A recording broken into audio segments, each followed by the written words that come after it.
L'article 40 du Code de procédure pénale indique que toute autorité constituée, tout officier public ou fonctionnaire ou parlementaire qui, dans l'exercice de ses fonctions, acquiert la connaissance d'un crime ou d'un délit est tenu d'en donner avis sans délai au procureur. Dans un tweet il y a 30 minutes, vous avez indiqué qu'il y avait des faits d'une extrême gravité, d'un possible détournement de fonds publics à des fins électorales.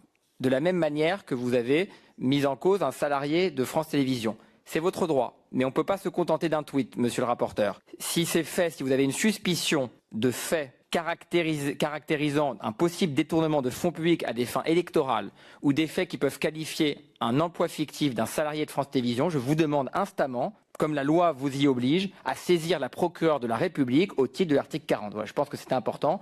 Merci Monsieur le Président, et vous avez raison de rappeler que l'objet de cette commission d'enquête est de faire toute la lumière sur 3 points: les entorses à la neutralité, les dysfonctionnements financiers et les conflits d'intérêts. Vous évoquez notamment les suspicions sur un cas d'emploi fictif à la tête de France Télévisions. J'ai demandé dans mon pouvoir de contrôle sur place et sur pièce un certain nombre de documents et de preuves de la réalité et de la matérialité des missions de la personne que vous évoquez. Je vous affirme et je vous confirme que je saisirai le procureur sur la base de l'article 40 pour ce fait comme pour d'autres. Des faits de détournement d'argent public qui concernent directement le contribuable, des faits de prise illégale d'intérêts, de pactes de corruption qui concernent d'anciens dirigeants de l'audiovisuel public qui se sont compromis avec des sociétés de production pour des montants de plusieurs millions d'euros.